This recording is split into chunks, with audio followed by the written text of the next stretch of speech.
Glória a Deus. A continuação, né?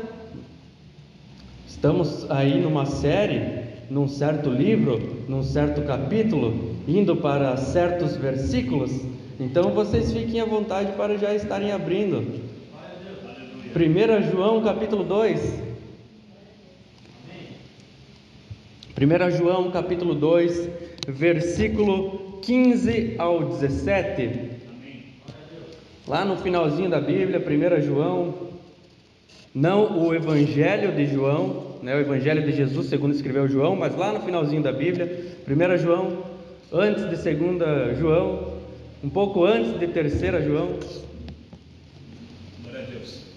1 João capítulo 2, versículo 15 ao 17. Assim diz a palavra do Senhor: não amem o mundo nem o que nele há. Se alguém amar o mundo, o amor do Pai não está nele, pois tudo o que há no mundo, a cobiça da carne, a cobiça dos olhos, a ostentação dos bens, não provém do Pai, mas do mundo. O mundo e sua cobiça passam, mas aquele que faz a vontade de Deus permanece para sempre. Glória a Deus, aleluia. Como é bom nós estarmos mais uma vez reunidos aqui, né? Mostrando a nossa obediência ao Senhor, mostrando a quem de fato nós amamos, né? Mas será que de fato nós estamos aqui porque amamos o Senhor?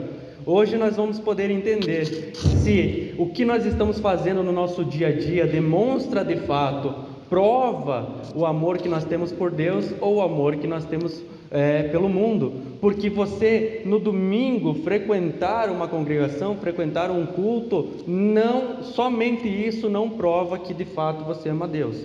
É um cumprimento do mandamento, estar reunidos como igreja, cultuar ao Senhor, mas isso somente não quer dizer nada.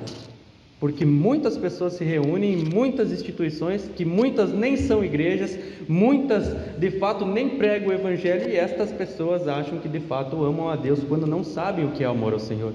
João, ele deixa muito claro essa exposição do que é amar o Senhor, do que é conhecer a Deus, do que é ser de fato salvo. Já desde o capítulo 1 ele nos deixou claro, ele vem cada vez mais abrindo mais esse leque, ou melhor, esse aspiral que começou pequenininho ali no capítulo 1, no capítulo 2 já está aumentando, ele já está voltando no seu argumento inicial e está deixando ele mais encorpado, mais complexo, né? Vocês sabem, né, que de fato foi o discípulo amado que escreveu esta epístola, e essa epístola é um pouco diferente uma das outras.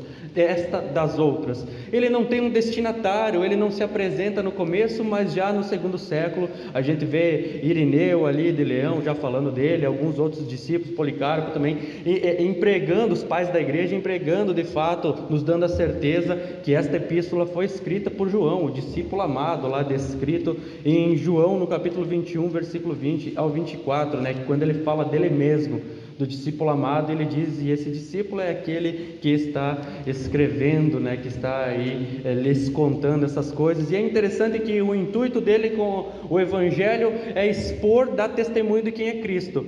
A gente já vê que quando ele começa a primeira carta, né, nós vimos no capítulo 1, ele está ali já combatendo a heresia dos agnósticos e demonstrando que ele de fato tem um conhecimento de Cristo. Então o Evangelho é para dizer a respeito de Cristo, e 1 João é dizer assim: eu falei, eu expus a vida de Cristo porque eu estava lá, eu vi, ouvi, toquei, estava próximo, estava perto, os meus olhos contemplaram, e ele nos deixa claro essa manifestação. E você vê que a linguagem que ele usa no primeiro capítulo de João é a mesma linguagem que ele usa no primeiro capítulo de 1 João. Veja que é a mesma maneira, falando que Jesus Cristo, o Verbo, aquele que estava desde o princípio, se fez carne, andou, habitou, ele fala que tocou. Então como que os gnósticos daquela época, que estavam se tornando, já estavam se formando, já tinham muitos líderes, essa heresia que veio se tornar de fato encorpada e mais estruturada, organizada no século II, mas que já estava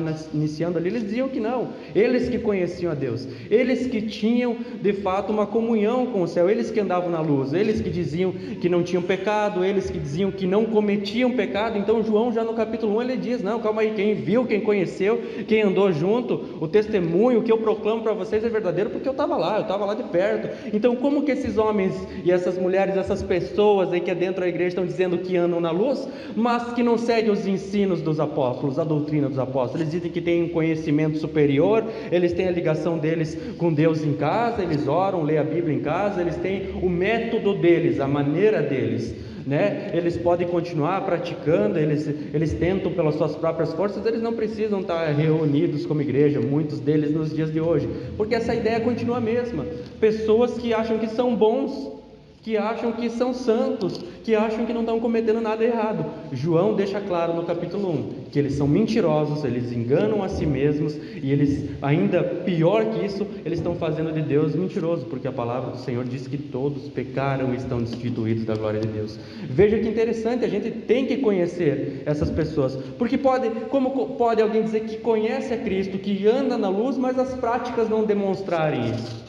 Por isso hoje vai ser muito interessante esses 3 versículos com grande conteúdo, para que você venha a cada pregação desta série estar analisando a si mesmo, se você de fato conhece o Senhor, anda com Ele, tem comunhão, koinonia, né? Essa intimidade com Ele. Porque se você anda na luz, 1 João no capítulo 1 diz que você tem comunhão com os irmãos, mas você fica isolado na sua casa e tem comunhão consigo mesmo e com Deus.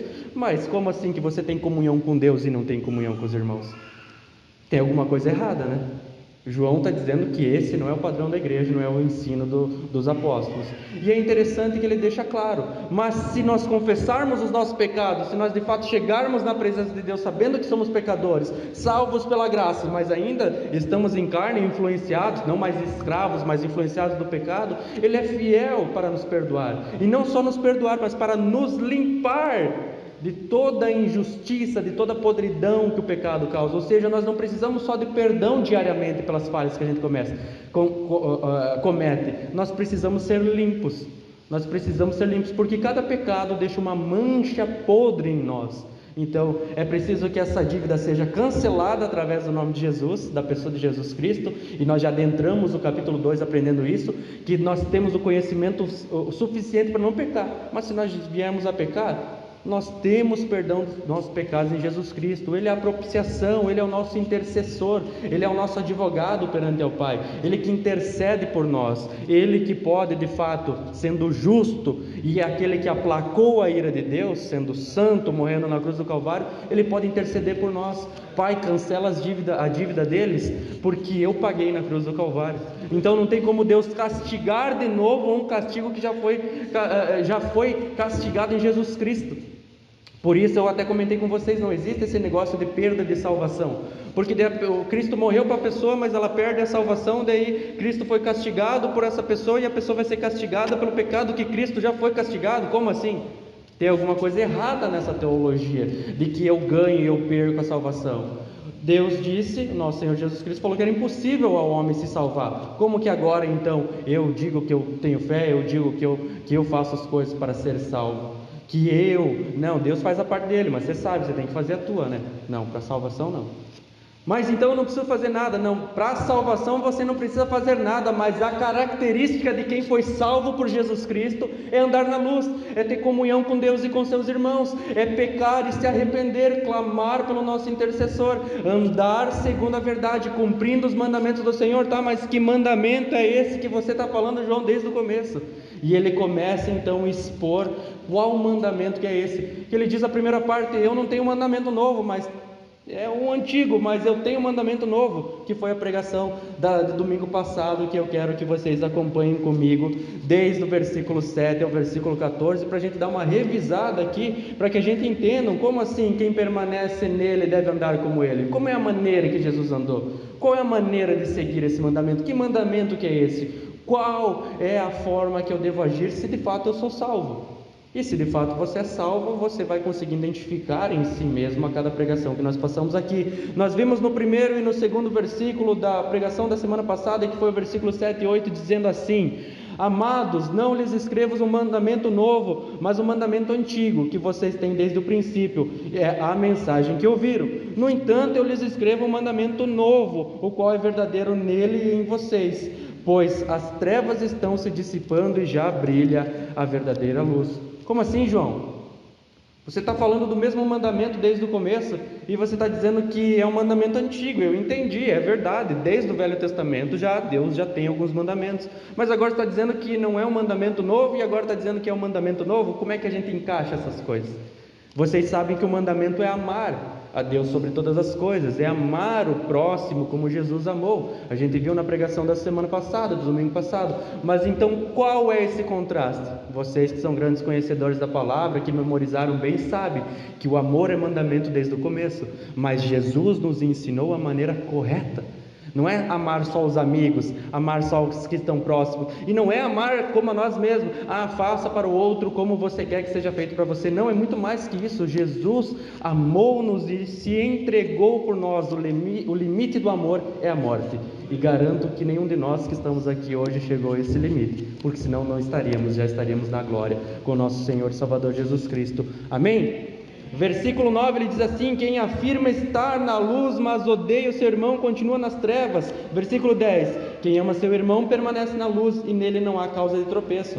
Não, pastor, mas eu não odeio os meus irmãos, eu só tenho a minha espiritualidade em casa, e isso está bom para mim, é normal assim, eu consigo ter a minha conexão com Deus, eu amo eles, mas amo de longe. Não, não é assim que Deus nos ama. Não foi assim que Jesus nos amou. Já pensou se Jesus nos amasse e de fato Ele morreu por nós na cruz do Calvário, mas o amor dele fosse assim: vem, ama e vai embora e nunca mais aparece, nos faz presente na nossa vida, não nos deixa o Espírito Santo, porque Cristo está aqui na presença e na pessoa do Espírito Santo. Ele habita dentro de nós, o nosso Senhor e Salvador Jesus Cristo. Então Ele nos ama de perto, tão perto que é interno.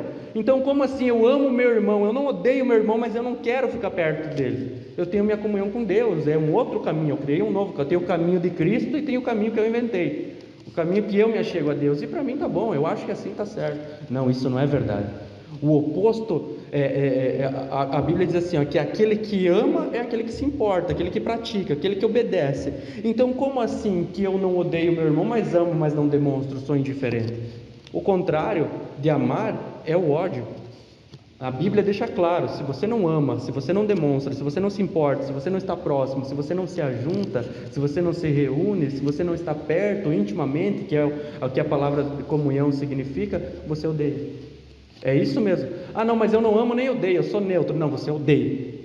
As tuas práticas diárias mostram que você odeia. Então você não permanece em Deus, você não está em Deus. Pelo contrário, você ainda está nas trevas. E ele diz assim no versículo 11: mas quem odeia seu irmão está nas trevas e anda nas trevas.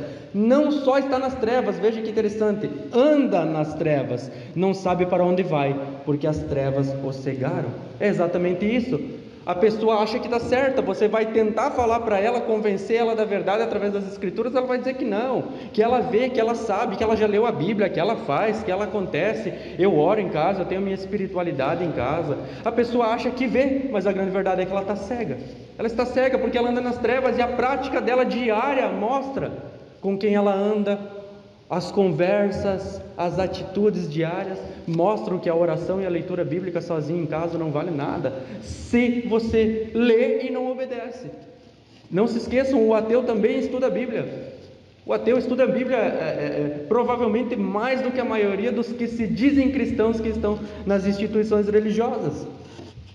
Mas de fato andam nas trevas, não conseguem compreender, não conseguem seguir, não conseguem obedecer, então não amam a Deus. Tem muitas pessoas que são ateus, que dizem da boca para fora que acreditam em Deus, mas as suas práticas mostram que vivem como se Deus não existisse, que vivem como se não acreditasse, porque de fato a fé não é verdadeira. E depois então João ele deixa claro que essas pessoas são cegas, que elas estão e andam nas trevas, ou seja, elas estão nas trevas e as práticas delas são as práticas das trevas. Ele fica fazendo esse contraste entre trevas e luz, pecado e santidade.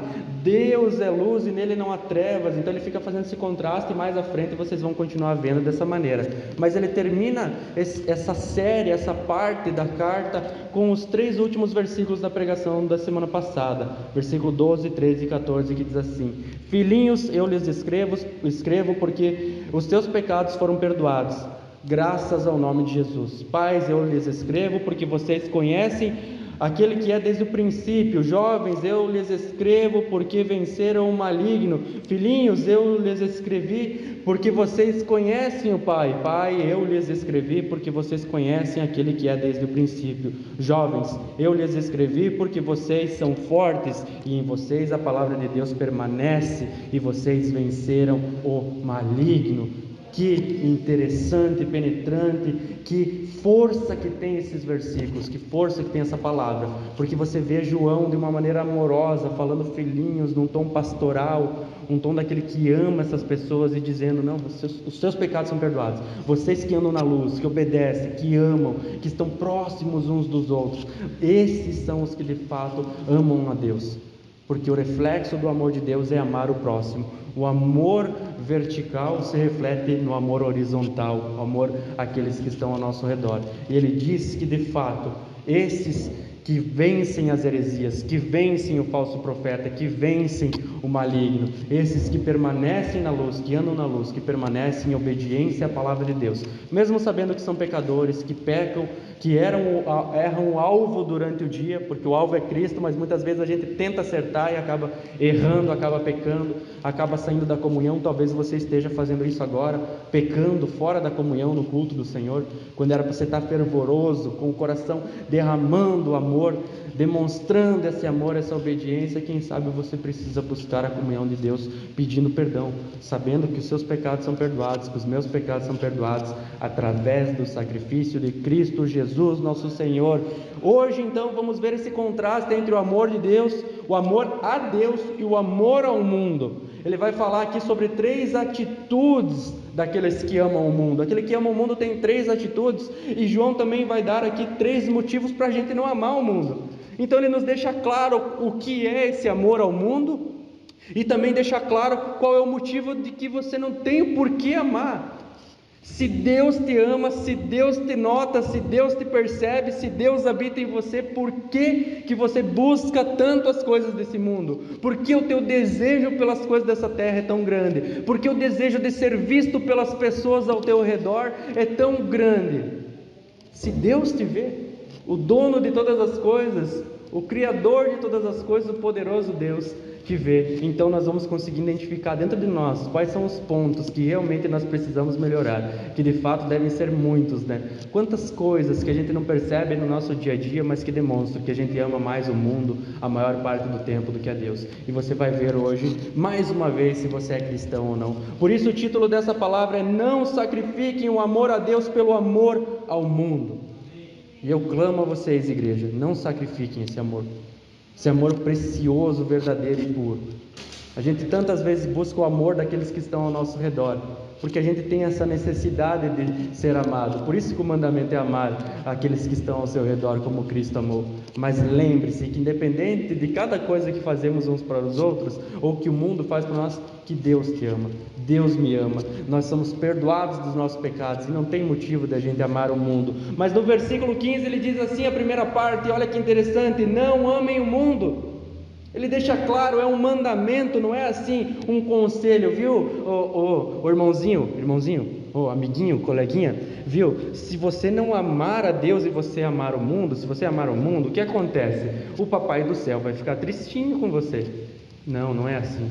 Muitas pessoas diminuem o Deus Todo-Poderoso, achando que Ele é um Deus fraco, emocional, sentimental, que você está afligindo Ele. Deus não precisa de mim e de você.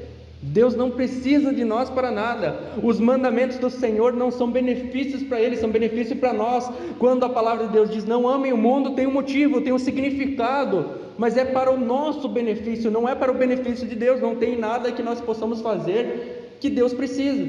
Deus não precisa de mim aqui pregando, Deus não precisa de mim. É quem precisa pregar para sobreviver foi eu, porque Ele me chamou para fazer isso. Então quando eu não estou fazendo isso, eu morro, eu me entristeço, eu fico triste, eu me afasto de Deus.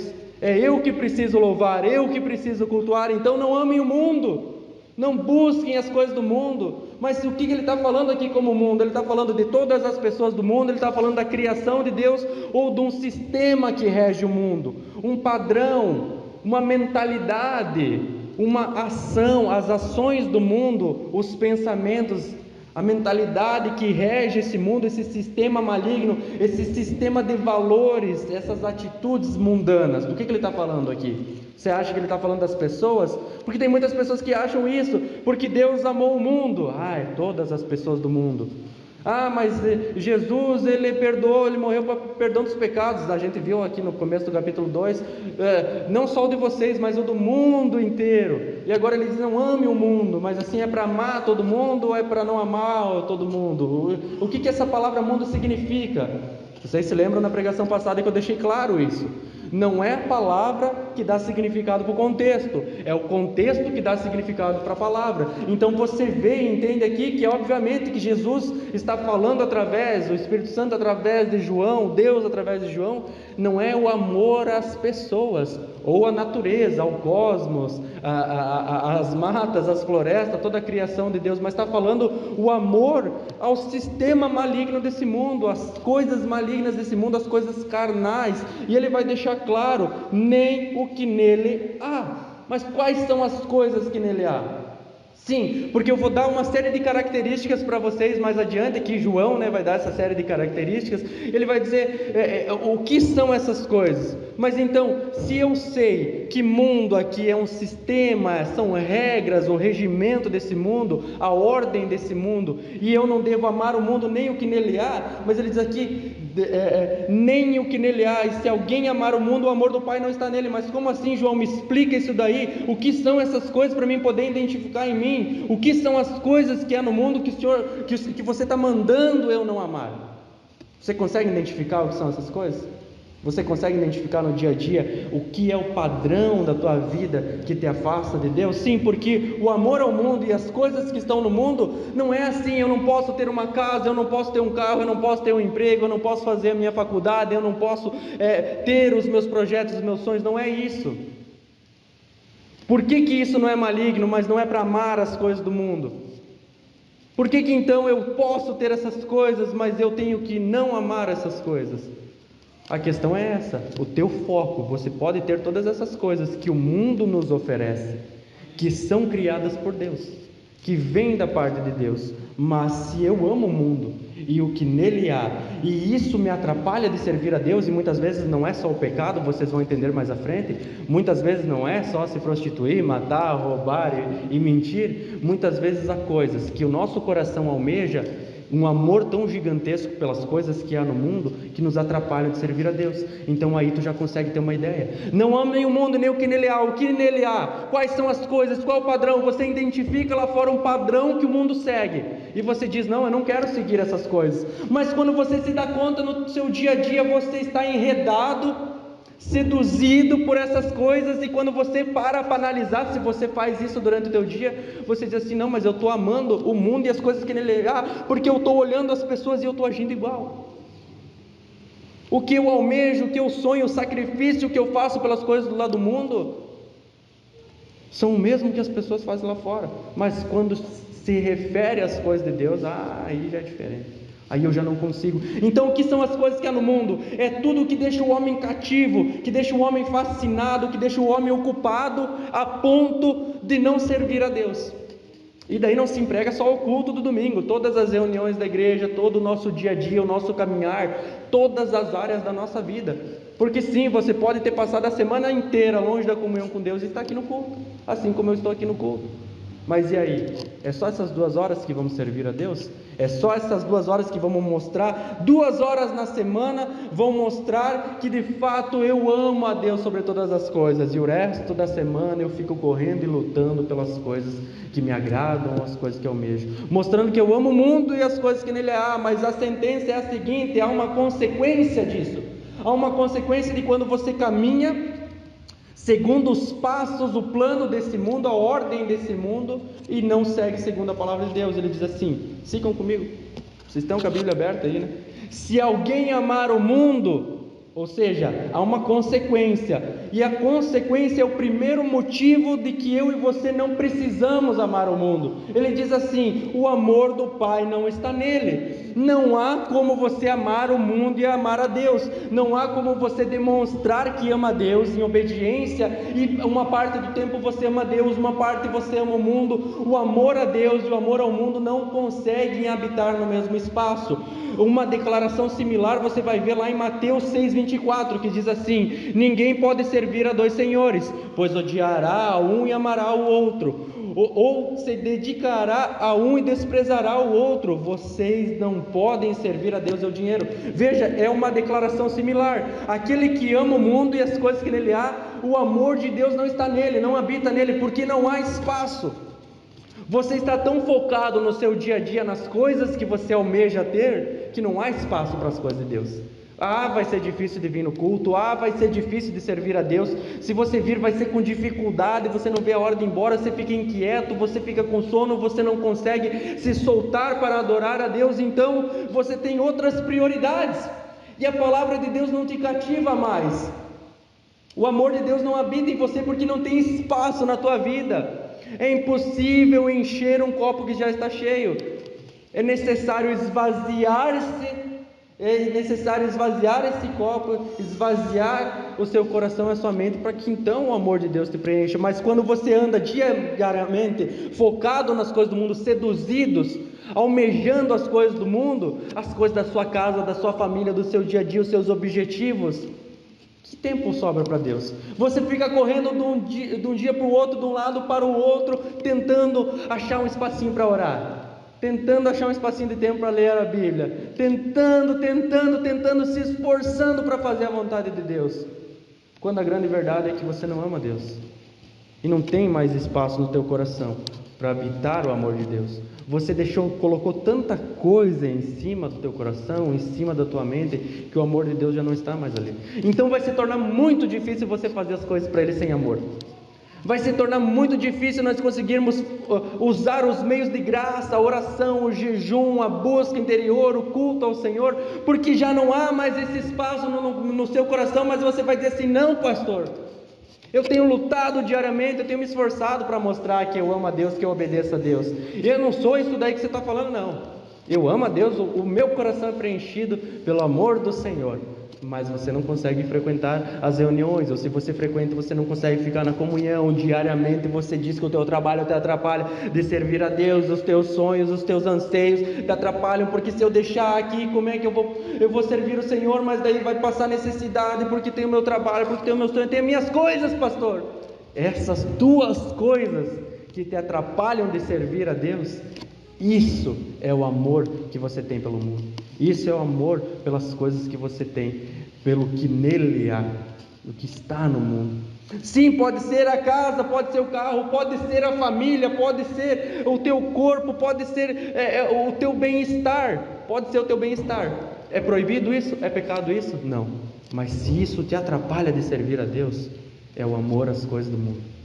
É o amor às coisas do mundo. E o primeiro motivo que eu não preciso amar o mundo é que se eu amar o mundo, o amor de Deus não está em mim. Isso é ruim, isso é mal. Em 1 João no capítulo 2, versículo 4 ou 6, aí na mesma página, vocês podem ler comigo, diz assim: aquele que diz eu conheço, mas não obedece os seus mandamentos é mentiroso, e a verdade não está nele. Mas se alguém obedece a sua palavra, nele verdadeiramente o amor de Deus está aperfeiçoado. Dessa forma sabemos que estamos nele. Aquele que afirma que permanece nele deve andar como ele andou. João deixou claro o que é o amor a Deus. O amor a Deus é andar como Cristo andou. E se de fato nós não amamos o mundo, nós não pertencemos ao mundo, então o amor de Deus está no nosso coração aperfeiçoado. Está aperfeiçoado. Vocês não conseguem, vocês não têm noção do que é isso. O amor de Deus lança fora do nosso coração e a nossa mente todas as coisas, todos os anseios, todos os sonhos que nos atrapalham de servir a Deus. Aí não tem mais debate dentro de você, não tem mais luta dentro de você, porque você já sabe a quem você serve. Você não está servindo a dois senhores, você não está servindo a si mesmo, você não está se exaltando, sim, porque é idolatria. Quando você coloca qualquer outra coisa na frente de servir a Deus, você está idolatrando, adorando outra coisa que não é a Deus. João já deixou claro: olha só, quem obedece essa palavra, quem segue essa palavra, quem serve ao Senhor, o amor de Deus já aperfeiçoou essa pessoa. Não é glorificou, não é uma pessoa glorificada, perfeita, mas ela está aperfeiçoada. Não há luta diária, a luta diária é contra a nossa carne, certo? A luta diária é contra nós mesmos, contra as forças das trevas. Mas quando o nosso coração está preenchido da verdade, da palavra de Deus, do amor de Deus, a gente consegue seguir. Qual de nós já não esteve naquele dia assim? Hoje foi um dia maravilhoso. No fundo da minha mente eu tocava louvores, eu levantei em oração, eu andei parecendo que estava flutuando. Já aconteceu isso com vocês? Parece que está flutuando, parece que o mundo ficou diferente, você caminha de maneira diferente, você olha para as pessoas de maneira diferente, tem algo diferente na atmosfera, você tem uma alegria, parece que aquele dia é o dia que dá tudo errado, e você está bem, e você consegue organizar, você consegue seguir, sabe por quê? Porque as coisas do mundo já não estão mais te influenciando, porque o amor de Deus está dentro de ti, de maneira tão grande, que você já não se foca mais nessas coisas. Calma aí, Deus me ama, eu não vou me desesperar por essas coisas que estão ao redor. Calma aí, Deus me ama, eu não vou me desesperar por causa do coronavírus. Calma aí, Deus me ama, eu não vou me desesperar pela dificuldade financeira. Pelo contrário, eu vou trabalhar, eu vou fazer, eu vou buscar, eu vou colocar na presença do Senhor, mas eu sei que nada nesse mundo que eu faça qualquer esforço pode acrescentar um segundo de vida. Nada pode mudar os decretos do Senhor nas nossas vidas. Nada pode mudar esses decretos. Não tem nada que você possa fazer para mudar o que Ele quer. Não tem nada que você possa fazer para mudar o que Deus já decretou que vai acontecer. Mas como é que pode que você consegue se esforçar tanto para as coisas do mundo, e quando se chega às coisas para Deus é tão difícil? Por que essa dificuldade? A grande verdade é que em Mateus 22, versículo 23 ao 38, ele deixa claro qual é a maneira de amar o Senhor. Como deve ser essa decisão, que é muito maior que um sentimento. Ele diz assim: respondeu Jesus: ame o Senhor seu Deus de todo o seu coração, de toda a sua alma, de todo o seu entendimento. Esse é o primeiro e maior mandamento. Como assim, pastor? Mas eu tenho sonhos, eu tenho desejos, isso quer dizer que eu amo o mundo? Não é, não quer dizer que você ama o mundo. Eu quero falar para você que o seu coração, a sua mente, o seu ser por completo deve estar: Pai, eu quero um carro para te glorificar, eu quero uma casa para te glorificar, eu quero um salário maior para te glorificar, eu quero as coisas desse mundo, mas não para me satisfazer, eu quero para honrar e glorificar o teu nome. Vê a diferença?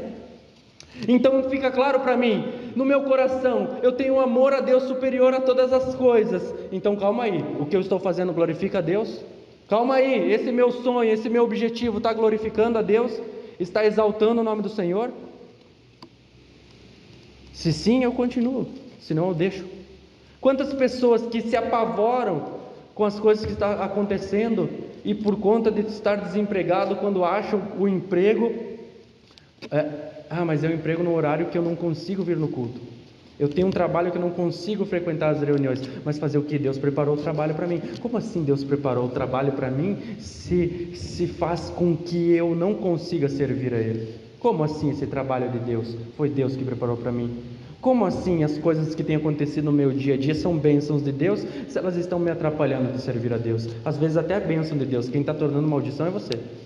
Quem está transformando maldição é você, porque você está focado mais nas coisas que Deus te deu do que naquele que abençoa. Mas o amor a Deus não, ele preenche o nosso coração, onde já não há mais atrito, não há mais confusão dentro do meu coração.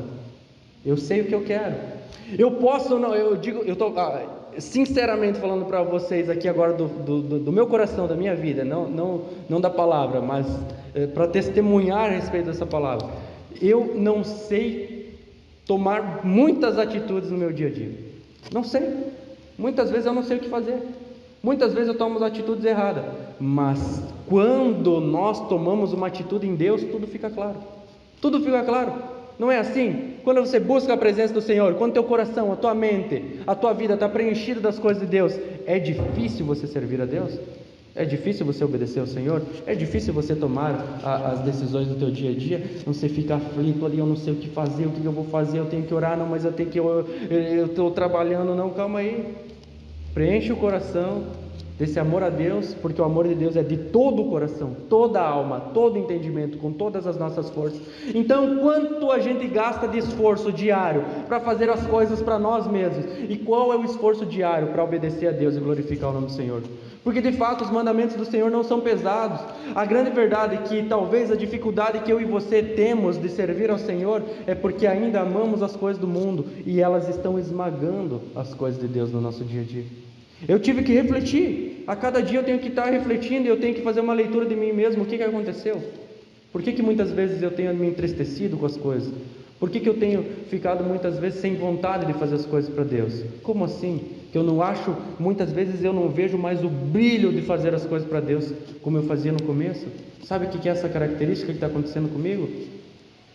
É de que aquele amor que eu tinha no começo ao Senhor tem que voltar, porque ele foi sendo cobrido pelas coisas que muitas vezes são coisas boas, mas que eu coloquei em primeiro lugar no meu dia a dia. Quando eu deixei de orar a mesma quantidade que eu orava, quando eu deixei de ler e estudar a mesma quantidade que eu fazia, a mesma intensidade, o mesmo prazer, o mesmo amor.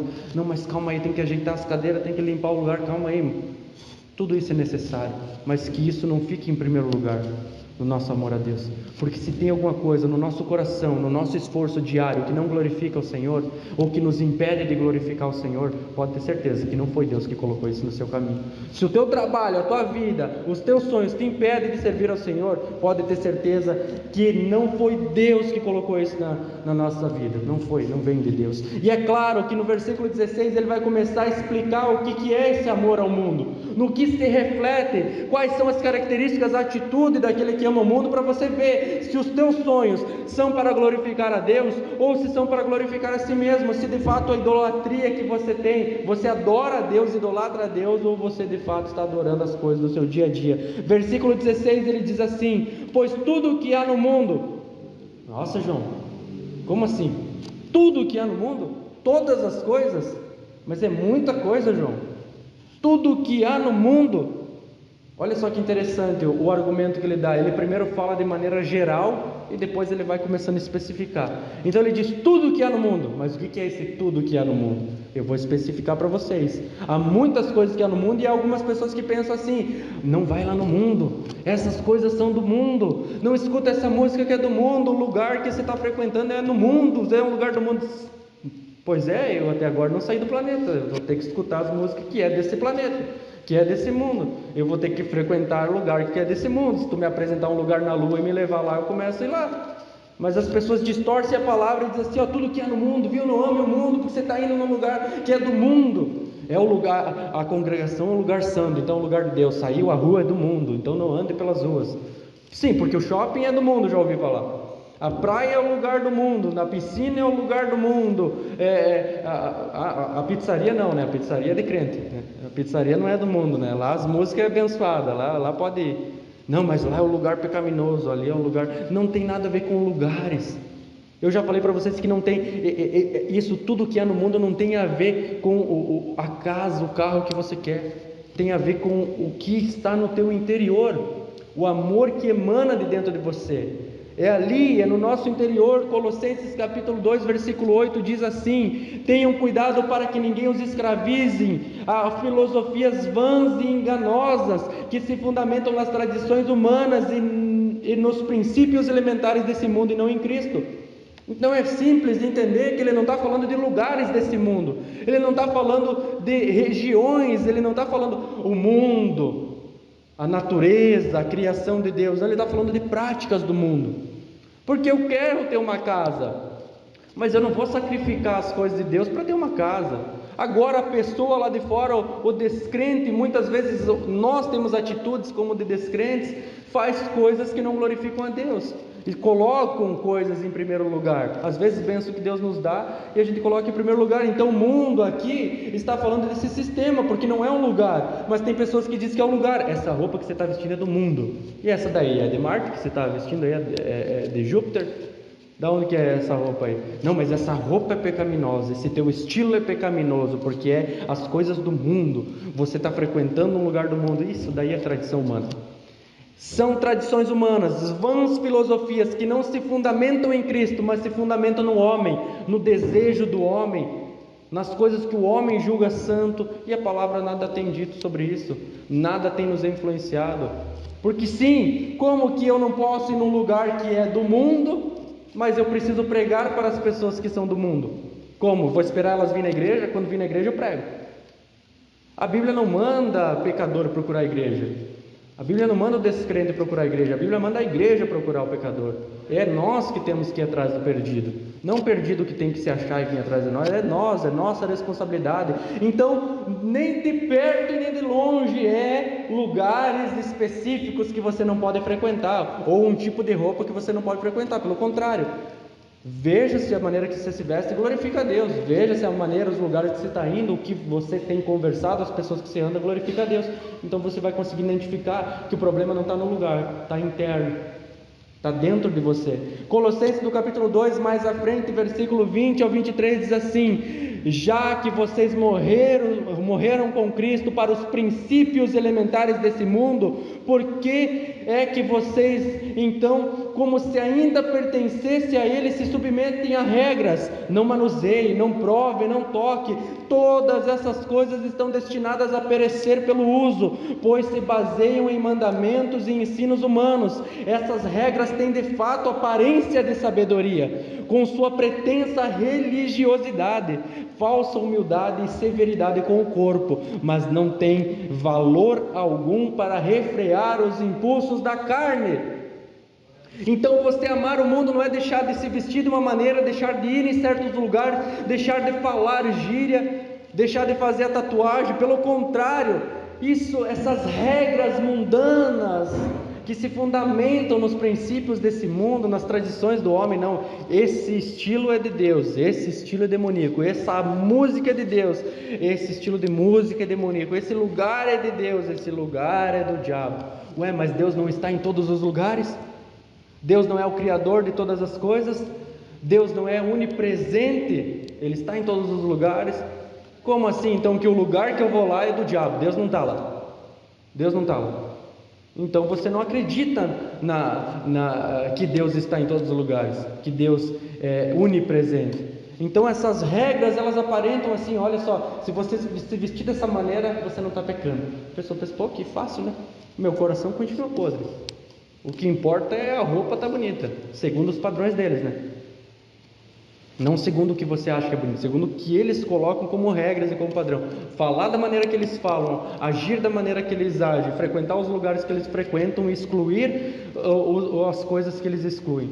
Parece bonito, né? Se fosse só isso, eu deixar de ir a alguns lugares, eu deixar de vestir algumas roupas, eu deixar de falar algumas palavras e o meu interior muda. Se eu mudo o exterior, o meu interior muda. Que fácil seria, né? Mas não é assim.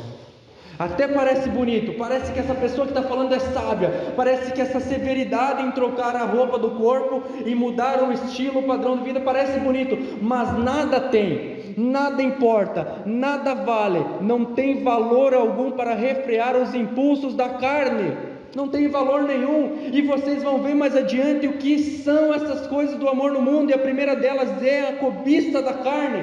Mas nós lemos um texto que essas regras, esses padrões, essas tradições não nos ajudam em nada a refrear os impulsos da carne, o desejo, a cobiça da carne, que é isso que João está falando aqui. Romanos 12, no capítulo 12, versículo 2 diz assim: não se amoldem ao padrão desse mundo, mas transformem-se pela renovação da sua mente, para que sejam capazes de experimentar e comprovar a boa, agradável e perfeita vontade de Deus.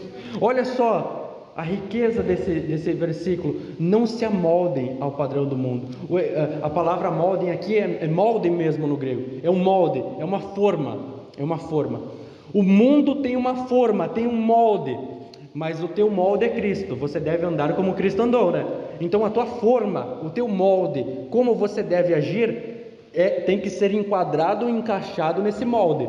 O mundo tem outro. Então você que é salvo, que foi resgatado, não se amoldem ao padrão desse mundo, a maneira desse mundo agir, a maneira desse mundo pensar. Eu não posso me submeter ao que o mundo se submete. Esse que são as coisas do mundo. Isso que são as coisas, o padrão desse mundo, é interno, não é externo. E a primeira delas é a cobiça da carne, ou em outra tradução que você pode ter aí, é a concupiscência da carne, é o desejo da carne, o anseio da carne, a luxúria da carne. Aí a primeira coisa que vem na sua mente quando você escuta a carne, provavelmente é o que vem na maioria de todos nós, são os pecados sexuais, né? Isso são os pecados da carne. Isso é eu ser carnal, é eu ter uma mente depravada, eu ter relações sexuais fora do casamento, o adultério, a fornicação, eu olhar com desejo para as pessoas. Isso são os pecados da carne. Mas você vai ver em Gálatas no capítulo 5, versículo 19, que essa vontade, essa cobiça, as obras da carne são muito mais. E cada ponto que nós vamos ler de Gálatas, ali no capítulo 5, versículo 19 ao 21, dá uma infinidade de coisas que você tem que analisar a si mesmo para ver se você não está cometendo diariamente. Gálatas 5, 19 ao 21 diz assim, sigam comigo, desculpa irmãos. Ora, as obras da carne são manifestas: imoralidade sexual, mas não é só isso, impureza e libertinagem, ou seja, você usa a liberdade que Deus te deu para você ser libertino, para você ser impuro, para você ser imoral, para você ser sexualmente depravado. Não, mas Deus me ama. Então a pessoa acha que tem liberdade para agir dessa maneira, mas são obras da carne. E ele continua dizendo: idolatria. Tudo que eu coloco em primeiro lugar na minha vida do que ao Senhor é idolatria. Não é só a estatuazinha do católico lá, que eles oram, que eles fazem campanha, novena, não é só isso que é idolatria. Qualquer coisa, qualquer ponto de contato que eu coloco a minha esperança ou minha fé é idolatria. Desculpa. Muitas pessoas idolatram o cônjuge, a esposa, o marido, o trabalho. Não, mas eu dependo daquele trabalho. Calma aí, eu dependo de Deus. Você depende do teu trabalho? Não, mas eu preciso do meu trabalho para eu sobreviver, então eu preciso faltar o culto, porque eu preciso descansar, eu preciso fazer as coisas, eu preciso, estou atarefado, eu briguei com a minha família, eu briguei com a minha esposa, eu briguei com a minha esposa, então, deixa, eu não vou mais servir a Deus, meu. A grande verdade é que o teu coração está cheio de idolatria, e você está colocando desculpas para não adorar o Senhor. É só desculpas. Ele continua dizendo ódio. Não, mas eu não odeio ninguém. Não, mas quando você não demonstra um amor verdadeiro pelas pessoas, o que tem dentro de você é ódio. A indiferença é ódio. A Bíblia deixa claro isso. Discórdia, ciúmes, ira, egoísmo, dissensão, facções. Olha quantas coisas, e a pessoa vai dizer assim: não, a ira é pecado. Mas calma aí, a Bíblia diz: irai-vos, mas não pequeis. Então a ira não é pecado. Eu posso ficar irado, eu posso ficar nervoso, eu posso ficar muito indignado, mas eu não posso pecar. E o exemplo que até eu já acreditei nisso daí é assim: você fica indignado com a pessoa, mas você não dá um soco na cara. Então você fica irado, mas não pecou. Pelo contrário, o texto que fala irai-vos, mas não pequeis, não está falando disso. Ele está falando de uma ira santa, está falando de Deus. Deus, a ira dele não está sendo influenciada pelos sentimentos. Quando nós nos iramos, tem alguma coisa que aconteceu no nosso dia a dia, e os nossos sentimentos, as nossas emoções nos influenciam de tal maneira que a gente fica nervoso, né? Porque às vezes a gente está na comunhão com Deus e acontecem as mesmas coisas e a gente não se fere, a gente não fica nervoso. O texto, quando ele diz irai-vos, mas não pequeis, é assim, fiquem indignados com o pecado que há em vocês, fiquem indignados com a injustiça que há no mundo, mas busque a presença do Senhor, não vai agir como eles, não vai usar das mesmas armas que eles para você vencer. Não vençam o mal com o mal, vençam o mal com o bem. Então se ire contra o pecado. Não é assim: eu estou irado contra o meu irmão, mas eu vou perdoar ele aí para mim não acabar pecando, que não se ponha o sol sobre a vossa ira. Não está falando de nervosismo, de sentimento, de emoção. Está falando de uma ira santa de Deus que habita em nossos corações, que é Jesus transbordando nessa ira santa. Ele faz um chicote, entra no templo, derruba tudo, toca a galera, dá chicotada na piazada e manda embora, porque eles estavam fazendo da casa de Deus negócio. E os discípulos olharam e se lembraram de Salmos. Se lembraram de Salmos? Como é que é?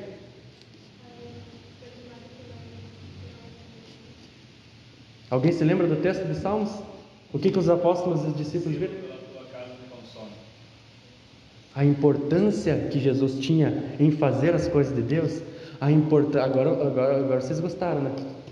Porque eu não me lembrava do versículo, então eu joguei para vocês para disfarçar. Né? Obrigado, me ajude, fique na comunhão.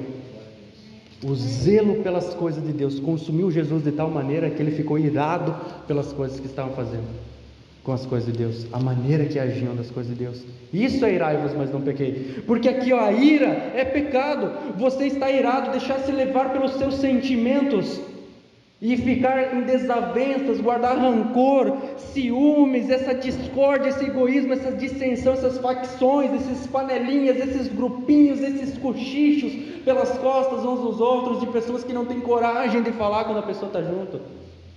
Isso são as coisas da carne, são as coisas que a carne cobiça, que a carne quer. Ele continua dizendo: inveja, embriaguez, orgias e coisas semelhantes. Eu os advirto, como antes já os adverti, que os que praticam essas coisas não herdarão o reino de Deus.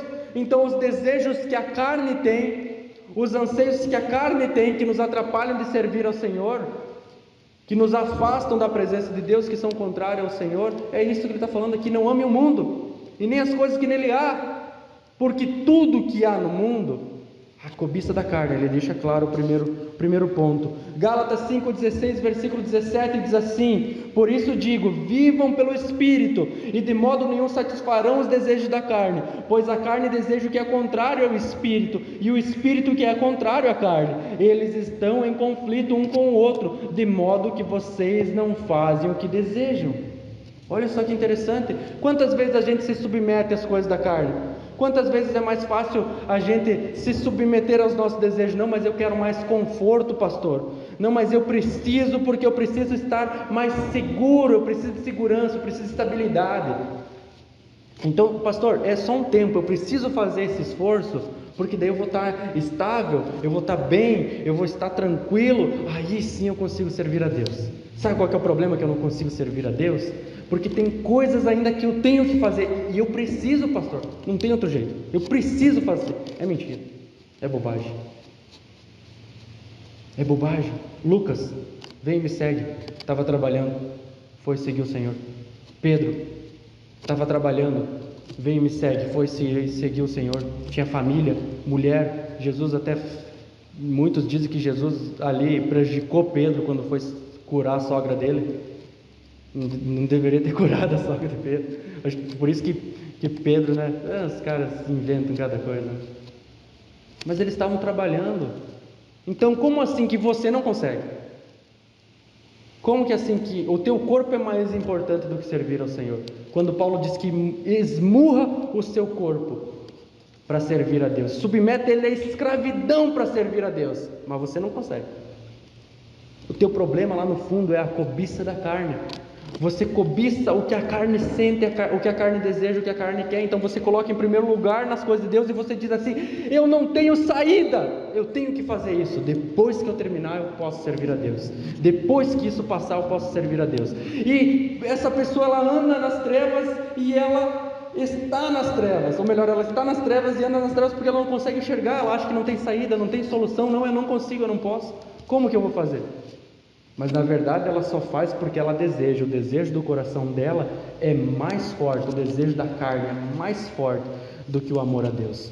Ela já está tão preenchida pelo amor a Deus, ela já está tão distante do Espírito Santo do Senhor, que é muito mais fácil fazer qualquer outra coisa. E daí as desculpas começam a aumentar, porque eu não tenho escolha, eu dependo do emprego, eu dependo do meu negócio, eu dependo do meu dia a dia, não, mas eu tenho meus projetos, não, mas... E daí ela começa a dar umas desculpas mais enfarrapadas, assim, não, mas eu posso servir a Deus em casa, eu posso ter minha espiritualidade em casa, e cada vez ela vai se afastando mais de Deus. Mas na mente dela está próximo, está perto de Deus, mas a grande verdade é que ela está buscando somente os desejos da carne, a cobiça da carne, o conforto da carne, o que a carne deseja, e é totalmente contrário ao Espírito Santo de Deus.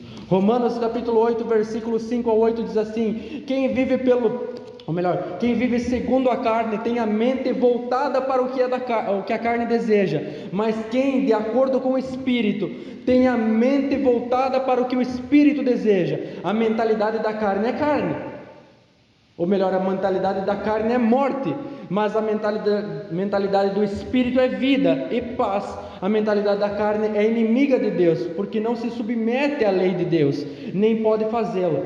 Quem é dominado pela carne não pode agradar a Deus. É assim, ó, se você dá um espacinho da tua vida para os desejos da carne, vai tomar conta em todo o resto. Porque vai começar com um pedacinho que você vai deixar, aquele pedacinho do seu coração, que você continua guardando os teus anseios, os teus desejos. E aquilo ali vai tomar conta de todo o resto, porque aquele que vive segundo a carne tem a mente voltada para as coisas da carne. E a vontade da carne é pecaminosa. Ela é morte. Mas as coisas do Espírito, buscam as coisas do Espírito, buscam as coisas que são do alto, buscam as coisas que é de Deus. Mas quem é dominado pela carne, quem se entregou à escravidão do pecado novamente, porque foi liberto por Cristo, falando do cristão, esse não pode agradar a Deus. Por isso é tão difícil servir ao Senhor. Por isso é tão difícil fazer a vontade de Deus. Porque quando a carne dominou, você não consegue mais. Você não consegue mais. Então você luta para fazer a vontade de Deus, mas a grande verdade é que no fundo você está buscando somente o seu conforto.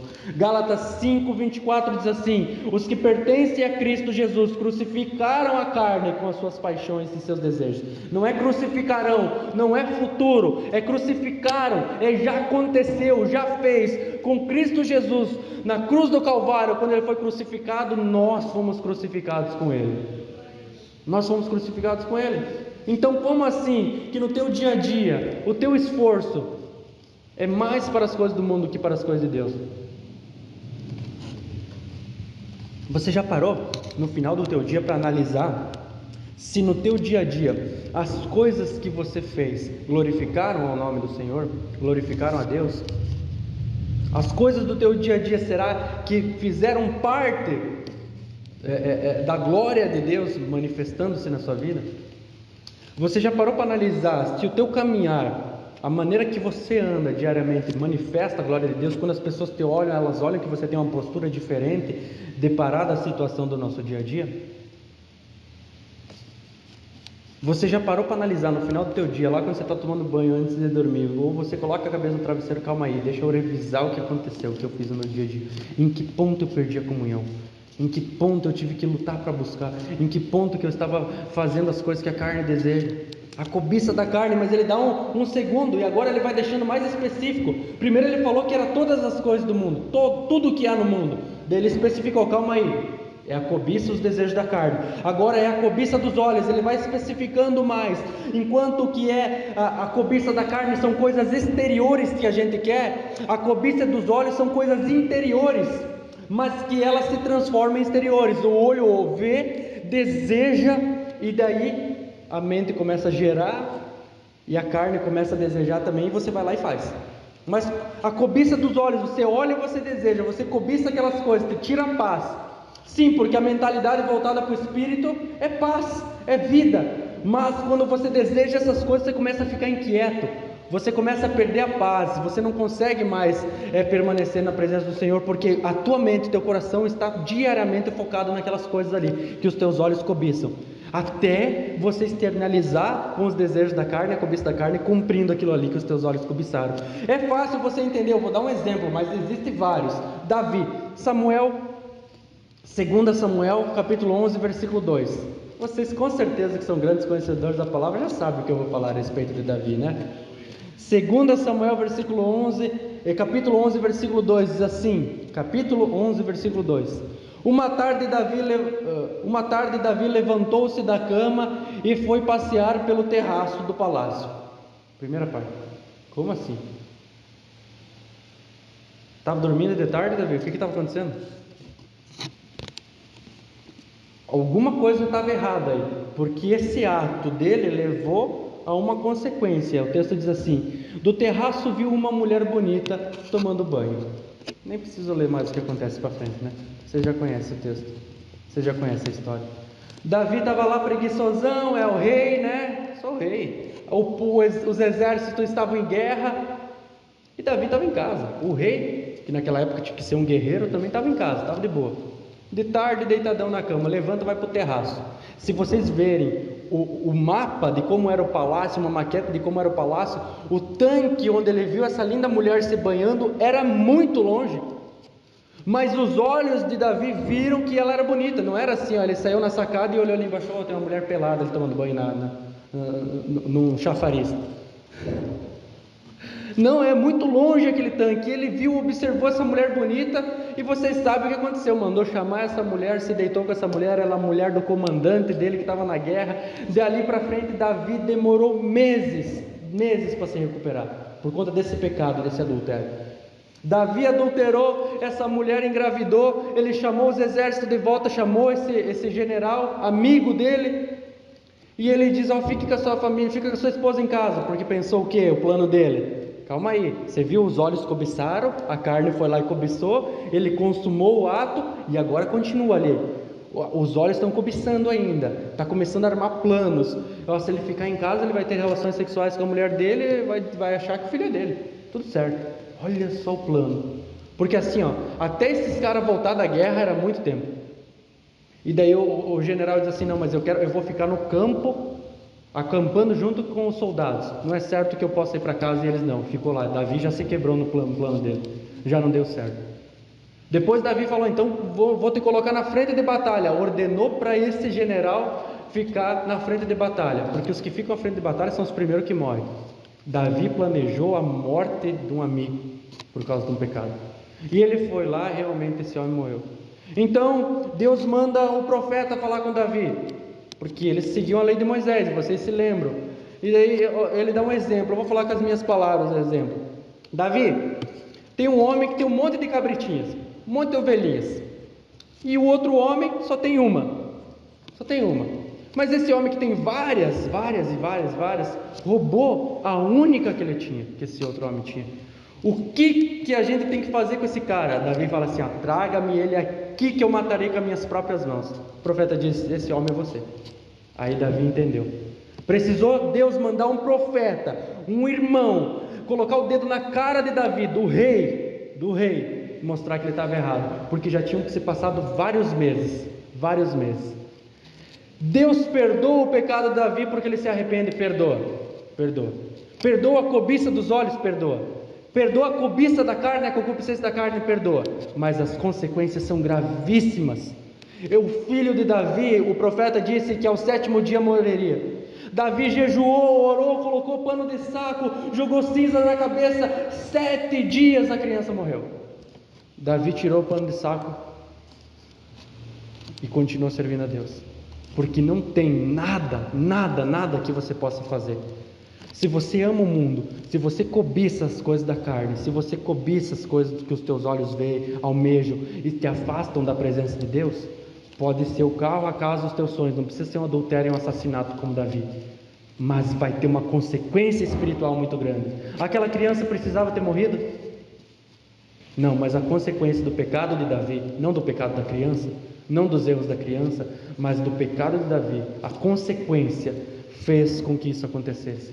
E não foi só isso. Você pensa assim: Davi faz outros filhos, está tudo certo. Não, as consequências foram tão grandes que a família inteira de Davi foi se destruindo. Um irmão estuprou a outro irmão, um irmão estuprou a irmã, o outro irmão, filho de Davi, foi lá e matou esse, e depois o outro filho de Davi foi lá, tomou o trono de Davi. Davi teve que fugir, teve que correr. Alguns do exército de Davi ficaram com Davi. E depois o filho de Davi se deitou com as concubinas de Davi perante os servos de Davi, envergonhando o pai, perseguindo o pai para matar, até que os soldados que ficaram junto com Davi conseguiram matar o filho de Davi. Mas Davi não quis ir junto, porque a dor era tão grande. Olha o que aconteceu. Deus perdoou o pecado, sim, mas olha só tudo o que desencadeou. Davi ficou diferente daquele pecado para frente. Ele foi perdoado, sim, ele continuou sendo rei, sim, mas ele podia ter terminado ali. Pai, me perdoa, eu vou ter que tomar uma atitude diferente. Não, o filho estuprou a irmã, ele não fez nada. O outro filho matou esse que estuprou, ele não fez nada. O outro, até chegar ao ponto que um se levantou contra ele, vendo como ele tinha se afastado de Deus, e tomou o trono. Estava errado, porque se levantou contra alguém que Deus colocou ali, estava errado. Mas Davi foi vendo a família inteira dele se destruir, até que Salomão então é o seu sucessor. Mas olha só a consequência de um momento que Davi cobiçou com seus olhos e de maneira interior maquinou na sua cabeça, e depois foi para o externo, que é o desejo da carne sendo saciado. A cobiça da carne A cobiça dos olhos sendo saciada, observando, vendo, e depois a cobiça da carne sendo praticada ali no seu dia a dia. Outro exemplo, Judas. Judas é um exemplo. Olha só o que diz em João no capítulo 12, versículo 3 ao 6. Diz assim, João capítulo 12, não 1 João, lá no Evangelho, João capítulo 12, versículo 3 ao 6 diz assim: então Maria pegou um frasco de nardo puro, que era um perfume caro, derramou-o sobre os pés de Jesus e os enxugou com os seus cabelos, e a casa encheu-se com a fragrância do perfume. Mas um dos seus discípulos, quem era?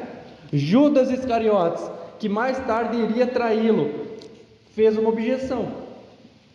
Ficou contra Jesus ali, ficou contra essa ação. E você vai entendendo o quê? Por que esse perfume não foi vendido e o dinheiro dado aos pobres? Judas pergunta. Seriam 300 denários.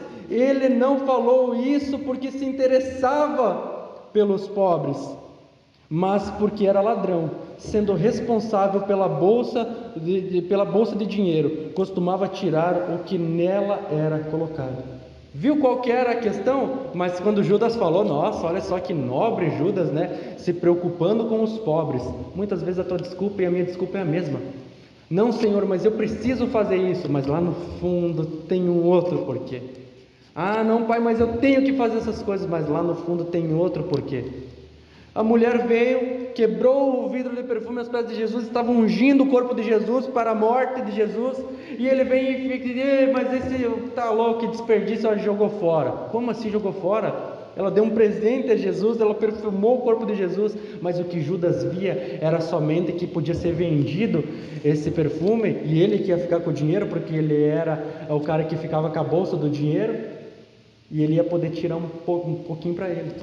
Ele não falou porque se preocupava com as pessoas, ele não falou porque se preocupava com os pobres, ele não falou porque de fato era uma coisa importante que ele tinha que fazer, mas é porque o desejo do coração dele, a cobiça dos olhos, quando ele viu aquele perfume, ele já maquinou na mente dele, calma aí, mas se nós tivesse vendido, o dinheiro ia vir para mim, eu ia poder tirar. A pessoa vê e imediatamente ela acha uma maneira de se beneficiar, de beneficiar a sua carne, de saciar a sua mente, para poder fazer os seus desejos, a sua vontade. Ela se coloca como Deus. Eu sou o Deus da minha vida e eu preciso me servir. Quando a palavra de Deus diz, sirvam-se uns aos outros. Sirvam uns aos outros. O amor é isso, servir uns aos outros, servir a Deus. Mas você quer servir a si mesmo. Você quer se servir, você coloca no centro, você é o centro. Os teus desejos, a tua cobiça da carne, a cobiça dos olhos, são voltados somente para ti. Olha só, qual foi o final? Mateus 26, versículo 14 ao 15. Mateus versículo 14 e 15 do capítulo 26, diz assim: então um dos 12, chamado Judas Iscariotes, dirigiu-se aos chefes dos sacerdotes e lhes perguntou: o que me darão se eu o entregar a vocês? E eles lhe fixaram o preço, 30 moedas de prata. Olha só o que foi o final da vida de Judas. Começou a pegar um pouquinho de dinheiro, começou cada vez mais querer ali ter bens materiais, e isso foi aumentando, esse desejo foi aumentando, essa cobiça foi aumentando até o ponto de não só lhe roubar dos próprios irmãos, das ofertas dadas a Deus, mas também de entregar o nosso Senhor Salvador Jesus Cristo. Quantas pessoas hoje vendem o nosso Senhor Jesus Cristo pelas coisas materiais? Vendem o tempo que Deus deu, vendem o dom que Deus deu. Quantas pessoas eu converso, irmãos, vocês não têm ideia de quantas pessoas que já passaram na minha vida, que eu penso assim, meu Deus, eu não sei tocar violão, essa pessoa sabe. Meu Deus, eu não sei tocar bateria, essa pessoa sabe. Meu Deus, eu não sei fazer as coisas que essa pessoa sabe, mas eu quero fazer as coisas para Deus, e essas pessoas que têm já pronto não fazem. Como é que pode que alguém que não sabe fazer quer se esforçar para fazer, e quem já tem o dom não faz? A pessoa sabe lidar com as redes sociais, tem uma eloquência para falar, é estudioso nas coisas do mundo, mas daí para as coisas de Deus não faz. Como assim que eu tenho que bater tanto a cabeça porque eu não tenho escolaridade, nunca fui focado no ensino, agora eu tenho que bater tanto a cabeça para ler, bater tanto a cabeça para entender. Quando eu começo a estudar ali, às vezes até mostro para os irmãos, tá ali, essa palavra aqui no português não sei o que, lá do plural não sei o que, do pretérito não sei o que, o que está falando, cara? Tu tem que me traduzir o que tu falou em português, não só o grego, porque eu não entendi o grego e não entendi o português, porque eu não tive estudo. Então como que eu tenho que me quebrar tanto para estudar, e pessoas que são estudiosas não se focam em estudar a palavra de Deus? Como que pessoas que já têm essas coisas na mão, eu fico pensando assim, meu Deus, como é que essas pessoas têm talento? Mas se ganhar um dinheirinho lá na banda do mundo, aí trabalha, que é uma beleza, mas se é para ser voluntário na igreja, não faz. Mas se é para os seus projetos do seu dia a dia, faz. Se é para a sua faculdade, se é para o seu trabalho, se esforça, faz com perfeição. Mas quando é para Deus, já não tem tempo, já não tem vontade, já está cansado. O culto ao Senhor é muito demorado, o pastor está repetindo demais as mesmas coisas. Então rasga o livro de João, porque o que ele faz desde o começo ao fim é repetir as mesmas coisas. Repetir as mesmas coisas. Não, mas é quem anda na luz. Não, mas é quem anda com Deus. Não, mas é quem obedece os mandamentos do Senhor. Ele está só repetindo a mesma coisa. Mas não é cansativo para mim, como Paulo disse. É uma segurança para vocês. É uma segurança para a igreja. Mas a pessoa está ali. Eu preciso disso. Eu quero isso. Mas quando se trata de usar estas coisas que Deus deu, o dom, a habilidade que Deus dá, sempre tem alguma coisa na frente. A grande verdade é que não ama a Deus. Não serve ao Senhor porque não amam a Deus. Não amam a Deus. Não amam a palavra do Senhor. É mais confortável em um lugar que não precisa servir. É mais confortável ficar em casa. É mais confortável, não, mas tem o vírus, mas tem isso, mas tem aquilo. Mas não deixa de ir no banco receber. Mas não deixa de ir no mercado comprar comida. Mas não deixa de visitar os parentes. Não, o problema é o culto ao Senhor. Ali é problemático. Meu Deus do céu, é vírus demais ali dentro. Olha, das 8 às 10 da noite lá na igreja está cheio de coronavírus. O resto do dia pode andar à vontade. O culto tem que parar. O banco não precisa. O mercado não precisa. Porque eu dependo das coisas que estão no mercado, eu dependo do meu dinheiro que está no banco, eu dependo das coisas do meu dia a dia. Como que eu vou ficar longe da minha família? De Deus tranquilo, porque eu tenho a minha espiritualidade em casa, né? Não. Você está cobiçando as coisas da carne, então você se esforça por ela. Você está cobiçando as coisas que os teus olhos veem, então você se esforça por estas coisas.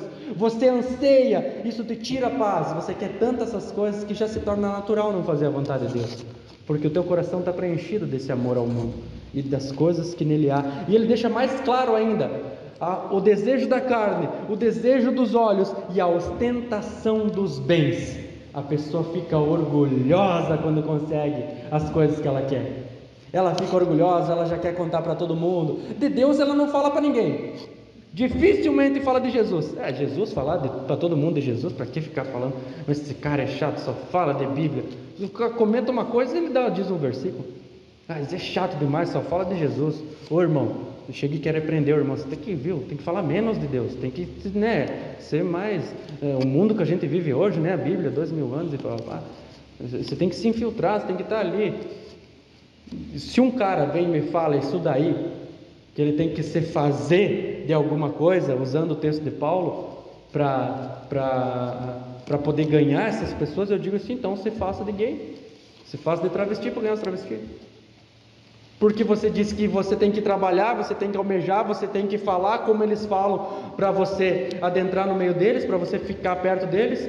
Houve um movimento no passado que veio lá da Europa para os Estados Unidos, que era assim: não, você tem que falar palavrão, porque daí você vai andar com as pessoas que falam palavrão e você vai conseguir pregar o evangelho. Não, você tem que ali ir no bar tomar uma com os caras, porque daí você vai estar ali naquele meio e eles vão pensar assim: não, mas esse cara aí, esse pastor, ele faz os mesmos pecados que eu, então eu posso servir a Deus assim. Não, você está servindo o diabo junto com esse cara. Sim, porque você está fazendo o que a carne quer, e você coloca uma desculpa dizendo que você pode fazer isso porque Deus te ama, porque assim, essa é a maneira. Então a pessoa, quando ela almeja essas coisas, a carne quer, os olhos querem, o desejo é tão grande, e ela começa a ostentar essas coisas. O significado original dessa palavra significa assim: uma certeza insolente e vazia. A ostentação dos bens é isso: insolente e vazio, arrogância, que confia em seu próprio poder e recursos. Mas eu dependo desse dinheiro, eu dependo desse trabalho, eu dependo desse carro, eu dependo dos meus bens, eu dependo disso, eu preciso disso, é necessidade para mim. Não, Deus não é, orar não é, cultuar não é. A necessidade para mim é manter o meu negócio, é manter a aparência, manter o que... E foi Deus que colocou nas minhas mãos, então eu tenho que manter, né? Eu tenho minhas responsabilidades. Não foi Deus que colocou na tua mão.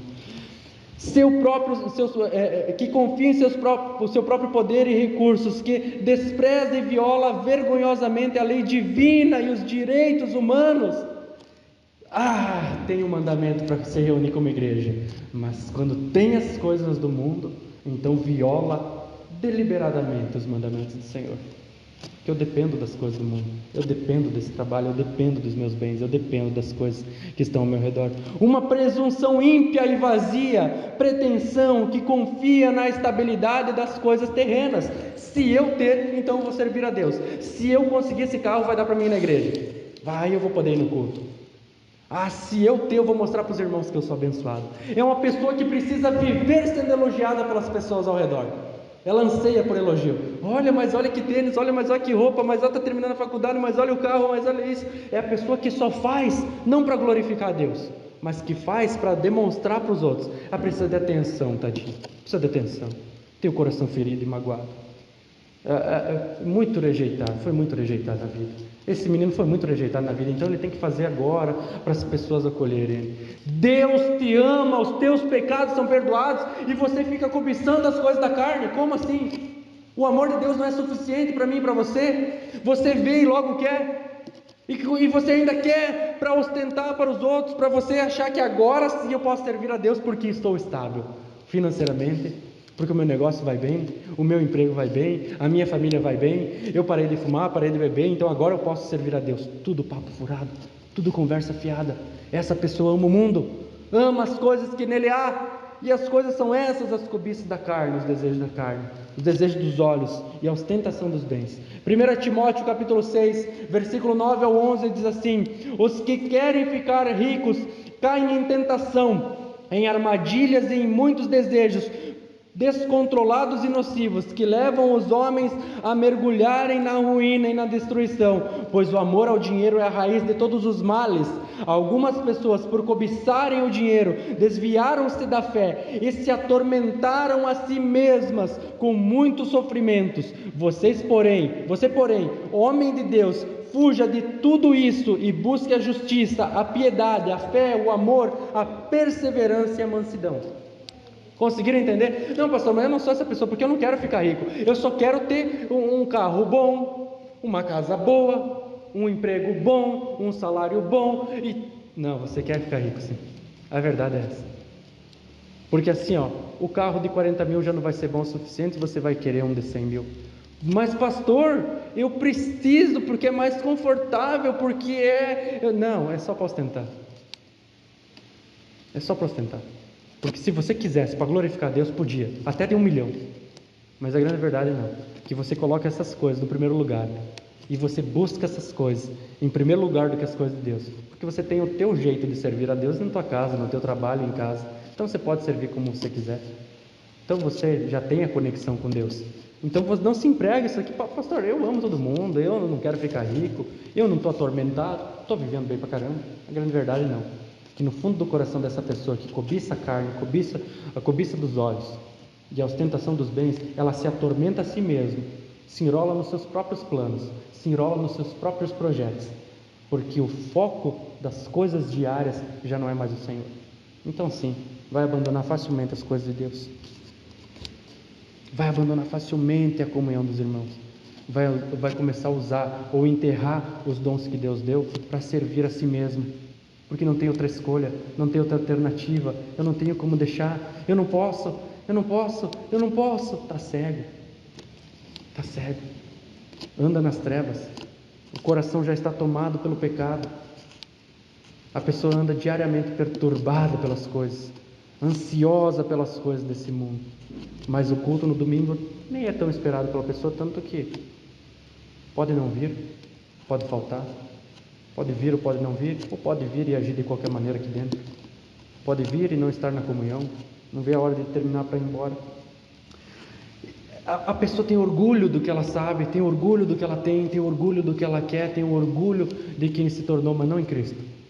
Eu consegui, eu mereço, eu trabalhei, eu preciso, eu quero, porque eu sou merecedor dessas coisas. Eu mereço essas coisas. Então ela ostenta para os outros ao seu redor. Mas olha só, o segundo motivo, vocês já viram os três pontos do que é esse amor ao mundo: a cobiça dos olhos, a cobiça da carne, a cobiça dos olhos, a ostentação dos bens. Mas o segundo motivo para você não agir dessa maneira é esse: não provém do Pai, mas do mundo. Essas coisas não vêm de Deus, mas foi Deus que me deu, foi Deus que me deu esse trabalho, foi Deus que me deu esse negócio, foi Deus que me deu o carro, foi Deus que me abençoou, foi Deus que me deu essa casa, foi Deus que me deu essa mulher, foi Deus que me deu esse marido, foi Deus, mas eu não consigo mais servir a Deus, agora eu me foco nas coisas. Não, mas foi Deus que me deu, então, pastor, eu tenho que cuidar da minha família, eu tenho que cuidar do meu emprego, porque foi Deus que me deu. Eu tenho que, viu, pastor, a verdade não é essa. Eu tenho que cultuar a Deus, mas em primeiro lugar eu não tenho que cuidar da minha família? Mas você vai cultuar a Deus, e isso é cuidar da tua família. Como é que um homem que não cultua a Deus, que não é cheio do Espírito Santo, vai cuidar da mulher? Como é que uma mulher que não cultua a Deus, que não é cheia do Espírito Santo, vai cuidar do marido? Que não se alimenta da palavra de Deus. Não, mas eu faço na minha casa sozinho. Não, aqueles que andam na luz como Deus está na luz, têm comunhão com os irmãos, em intimidade, andam junto, congregam, vivem junto. Então sim, eu acredito que há casos extremos que a pessoa não vai vir no culto. Há casos sim que você vai ter que ficar com a sua família. Há casos extremos, mas não. A grande verdade é que a maioria das vezes é desculpa, só desculpa. Porque não amou a Deus com todas as forças, não amou a Deus com todo entendimento, não amou a Deus de todo o coração, não amou a Deus de toda a alma. Porque se não tinha se esforçado mais, tinha pensado mais uma maneira de poder estar no culto ao Senhor.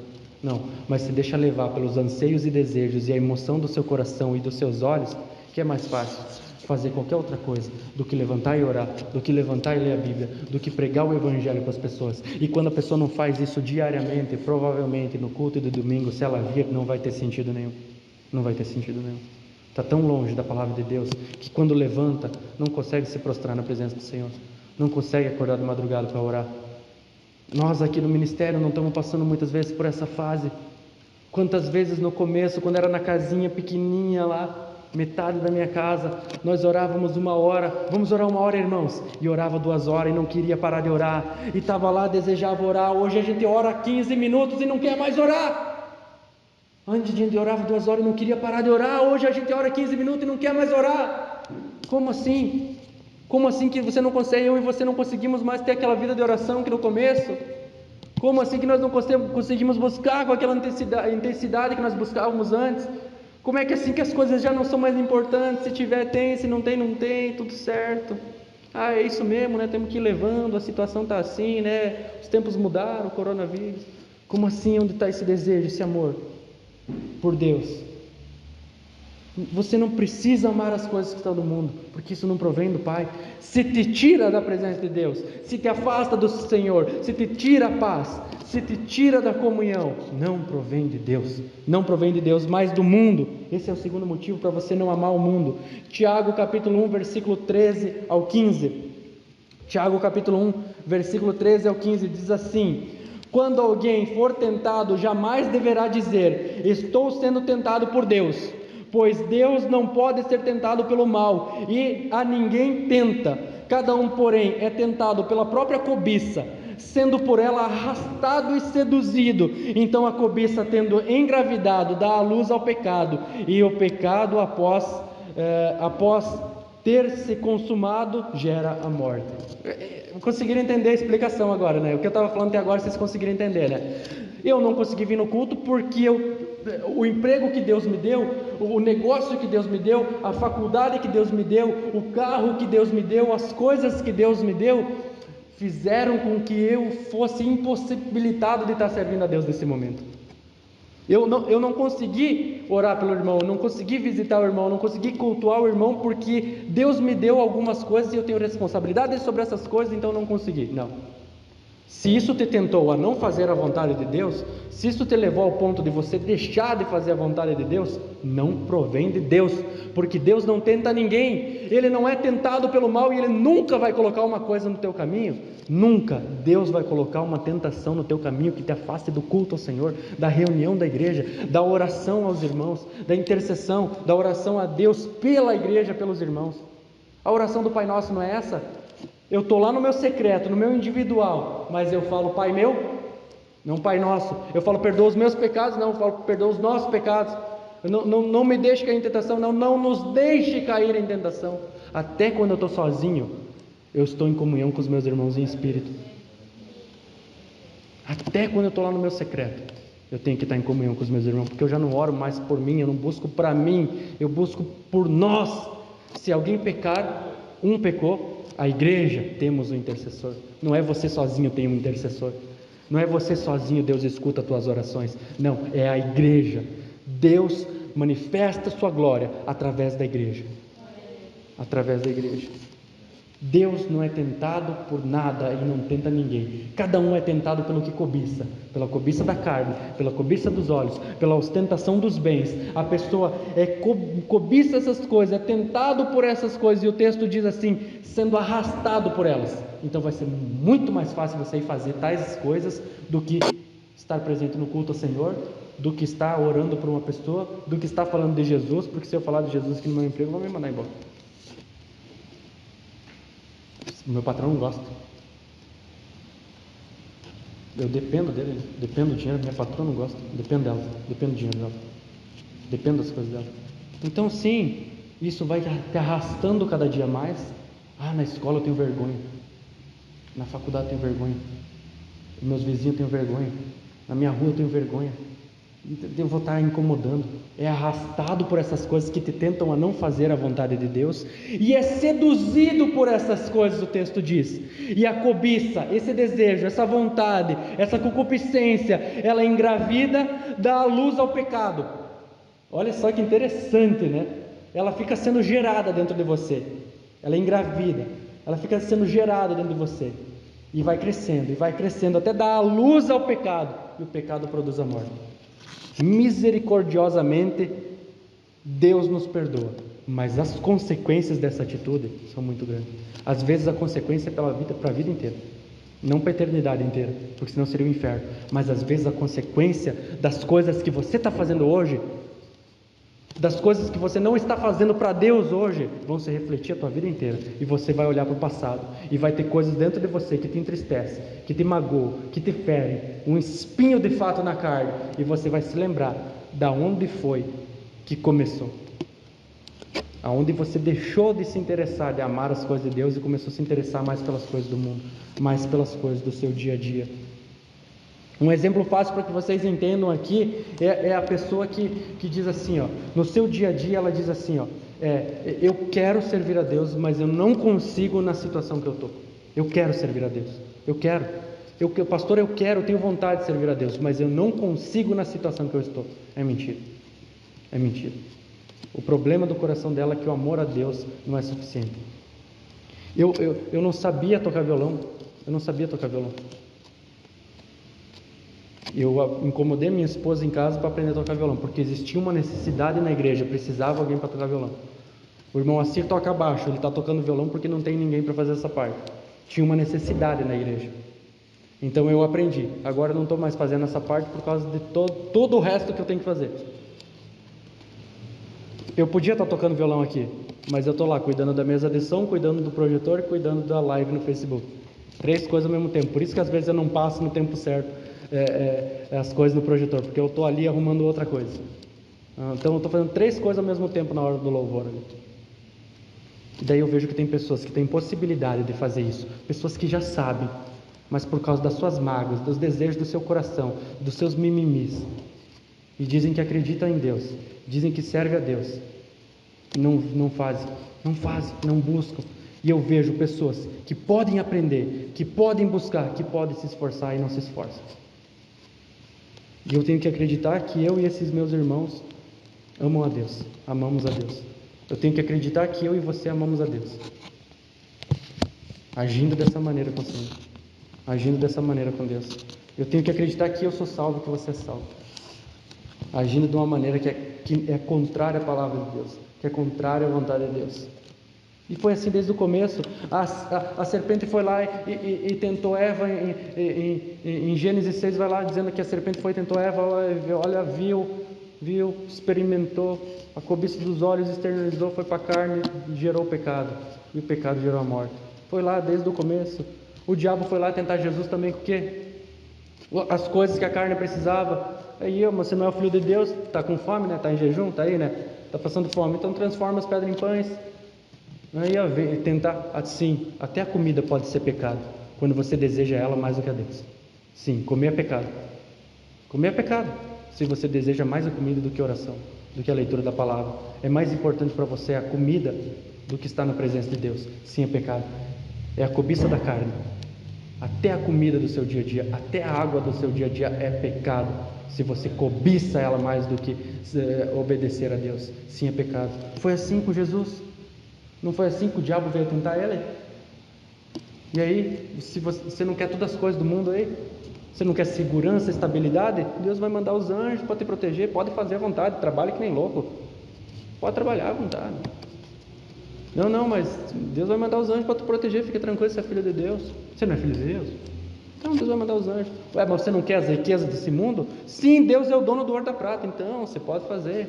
Aí, mas se prostrados me adorar, então adora a si mesmo, adora o seu trabalho, adora o seu negócio, adora o seu patrão, adora os seus sonhos, adora o seu cônjuge. Mas eu não posso deixar porque foi Deus que me deu. Não, Deus não te colocou nessa situação. Foi você que se colocou nessa situação. Foi você que se colocou nessa situação. Foi você. Foi Eva que Deus deu ouvido à serpente. Foi Adão que deu ouvido a Eva. Jesus não deu ouvido ao diabo. Ele não deixou as coisas que ele podia fazer. Ele podia comer. Ele podia ter as coisas do mundo. Mas o diabo queria antecipar. Jesus ia comer depois dos 40 dias.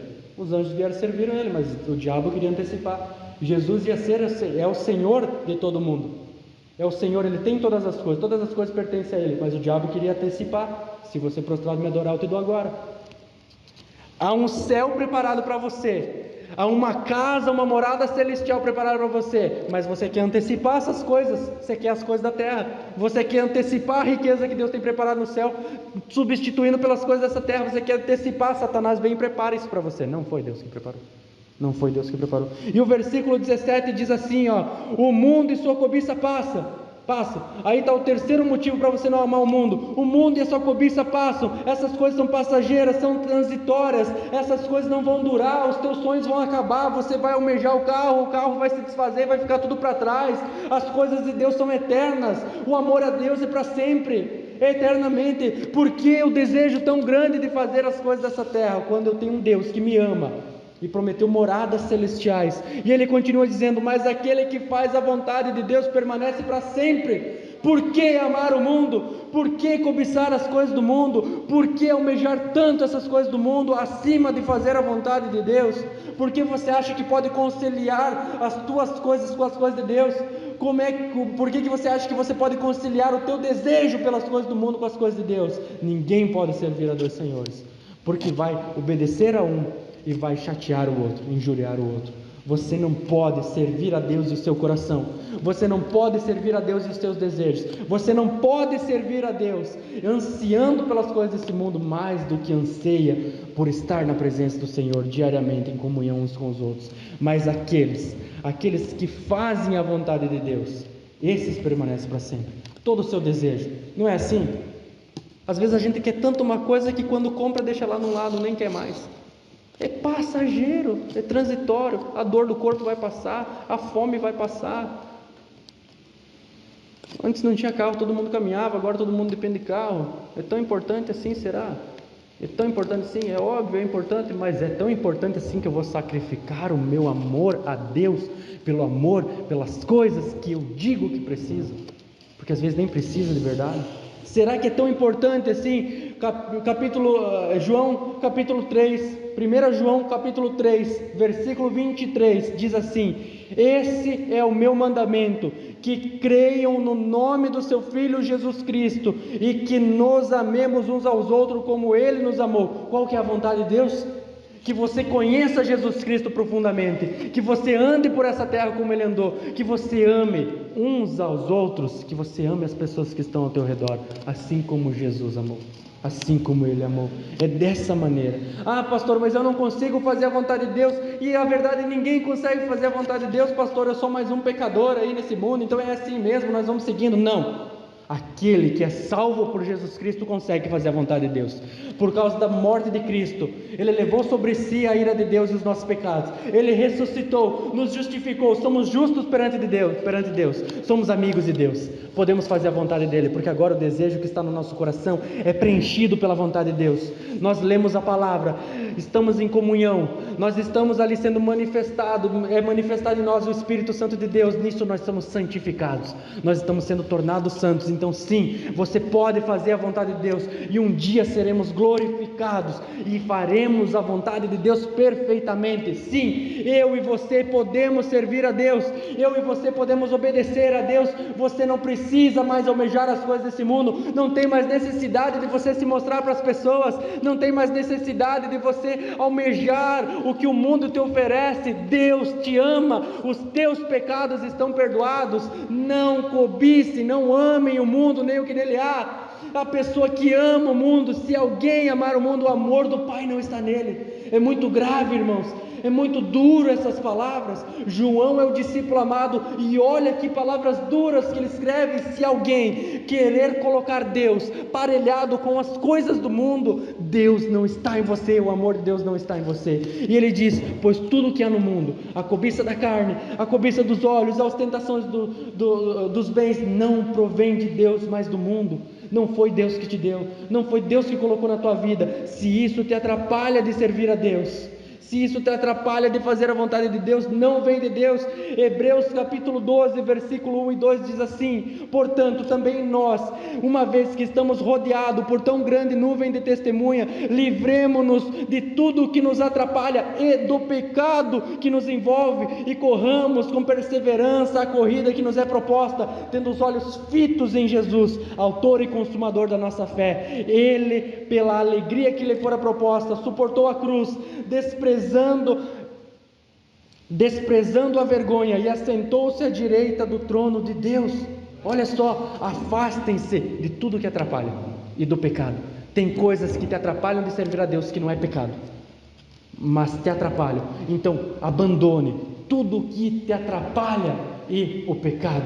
Tudo que te atrapalha de servir a Deus, deixa, porque às vezes é lícito que você faça, mas se te atrapalha de servir a Deus, abandone, desista, corra, não fique mais um minuto praticando isso, fazendo essas coisas. Corra para a presença de Deus, corra para a congregação dos santos, corra para a igreja do Deus vivo, porque de fato o amor de Deus não pode estar em comunhão com as coisas do mundo. O mundo e tudo que nele há, as coisas que existem no mundo passarão, são transitórios, passageiros, mas aquele que faz a vontade de Deus não é transitório, não é passageiro, não é por uns minutos, não é um prazer momentâneo, é eterno, é para sempre, é fundamentado em Cristo, e viveremos eternamente com eles. Irmãos, amada igreja de Jesus Cristo, o que você tem demonstrado diariamente? Onde está o seu coração? Aonde estiver o teu tesouro, ali está o teu coração. Irmãos, eu clamo a vocês, assim como eu tenho conversado com vocês, nós temos que nos prostrar, nos humilhar na presença do Senhor. Nós temos que olhar para dentro de nós mesmos. Aonde foi que nós deixamos aquele amor a Deus?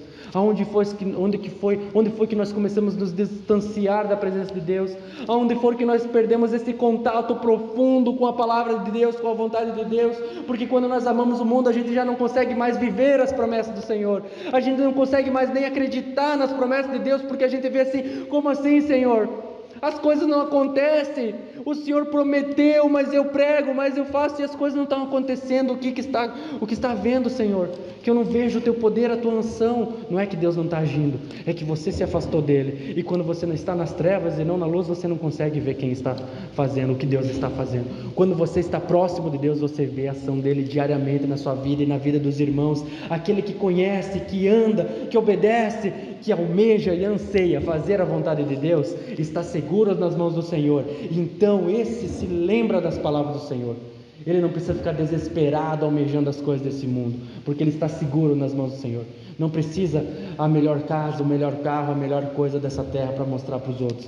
Ele se lembra da palavra, da mensagem de Cristo e anda como Cristo andou. João capítulo 14, versículo 1 ao 6 para finalizar. E vocês que são grandes conhecedores da palavra de Deus sabem de que texto que eu estou falando. João capítulo 14, versículo 1 ao 6 diz assim: não se turbe o coração de vocês, creiam em Deus, creiam também em mim. Na casa de meu pai há muitos aposentos.